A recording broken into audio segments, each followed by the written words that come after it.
This is our tutorial on writing linear equations that model real-world situations, but in standard form. We previously did slope-intercept form. Standard form looks different. Standard form is ax plus by equals c. And the first thing to note is that all the letters are capital because they mean different things than in the slope-intercept form. A is the first rate, x stands for the first item, b is the second rate, and y stands for the second item, and c is the grand total. So this one has two rates in it and a grand total, so three numbers that you're substituting in. So that's a little bit different than in the previous one. And even though we do have the x and the y, those letters can actually change depending upon how the scenarios are written. So now we're going to come down here to the very first example. And in the very first example, it says, in a supermarket, apples cost 50 cents each, and grapefruit costs $2 each. If you have exactly $15 at the supermarket, write an equation in standard form modeling the situation. And then it says, let A represent the number of apples you buy and let G represent the number of grapefruits you buy. So instead of using X and Y, we're going to use A and G for our letters. Now I'm going to come back and model the three reads again because this is kind of long. So everywhere there's a period, I'm going to put my slash marks. And then I'm going to go back also, and where there's an and, I'm going to put it because that sometimes helps. I see a typo here. That should actually say write an equation, not and equation. Okay, now I'm going to read just each little section now that it's a little bit shorter and chunked out. Okay. In a supermarket, apples cost 50 cents each. So that's my first important piece of information. So I'm going to write, and I'm going to put some space there. That's my first. I'm going to mark it out. And then it says grapefruit costs $2 each. Okay, that's my second piece of important information. And then some space. We'll see what the space is for in a minute.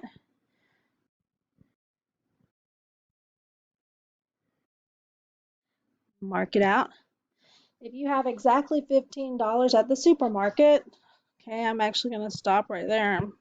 That's another piece of mathematically important information. That's my total. It says write an equation in standard form modeling the situation. So I'm going to mark this out. Every time I do something, I mark it out. Now the next part, I'm actually going to change my color and highlight a little bit instead of just writing. It says let A represent the number of apples you buy. So I'm going to just box that. A is my apples. I'm going to find where I talk about apples. That's right here. So 50 cents gets matched up with the letter A. And then it says let G represent the number of grapefruits. So I'm going to find where I wrote grapefruit, and that means $2 gets matched up with the G. That's why it's really important to label what your numbers represent. It makes matching your letters to your numbers a lot easier. Now I'm going to write the equation. Remember, it was ax plus by equals c. That's just basically number, letter, total. So my first number, letter combination was the 50 cents with the A. My second number, letter combination was the $2 with the G. And then my grand total is 15. Now, some people don't like to write all those extra zeros. You can just write it like that, 0.5a plus 2g equals 15. It's the same thing. The other way just shows it a little bit more clearly that you're talking about money. Now, next example, example 2. You are selling drinks at the carnival to raise money for your club. You sell lemonade for $4 per cup and soda for $2 per cup. Your sales total $360. Let M be the number of cups of lemonade and S be the number of sodas. Which linear equation models the situation? Actually, we're going to write it. Instead of saying which, we're actually going to write it ourselves. So I'm going to go back and I'm going to put in my slash marks. And I'm going to look and see and find some ands and put some there. Just makes it a little bit easier to do. Okay, so the first part, you are selling drinks at the carnival to raise money for your club. That's background information, but nothing mathematically important. Next section, you sell lemonade for $4 a cup. that has something mathematically important, I'm going to write per cup lemonade. I'm just going to do lemon to make it shorter. Next section says soda for $2 per cup. So I'm going to do $2 per cup soda. And then the next section, your sales totaled $360. And that was the total sales.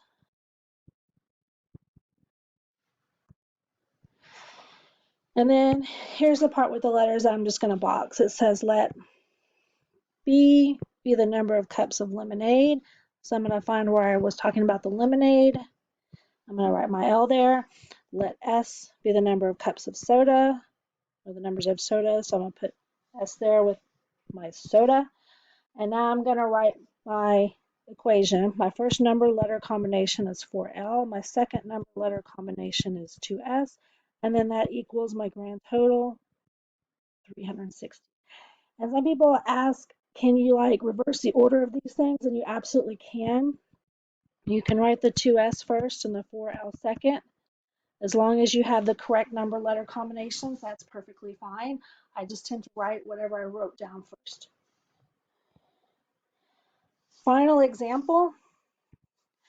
Each pair of socks in a store costs $6 and each pair of gloves costs $7. You have $40 to spend. Write an equation in standard form modeling the situation. Let S represent the number of pairs of socks you buy and G represent the number of pairs of gloves you buy. So I'm going to go back and put my slash marks.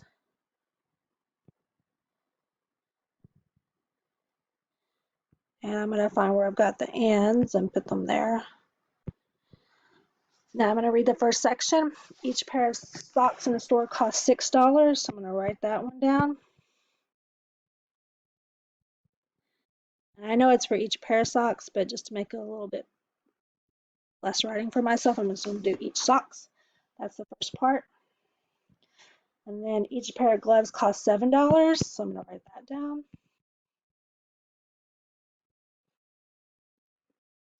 Mark it off. You have $40 to spend. That's my total to spend. Oops. There we go. Mark it off. Write an equation modeling this situation. Don't really need to write anything down there. And this is where I'm going to box. Let S represent the number of pairs of socks you buy. So S is socks, find that. Match it up. Let G represent the number of pairs of gloves. Find where I have gloves. Match it up. And now I'm going to write my equation. 6 with the socks, 7 with the gloves, and the total was $40 to spend.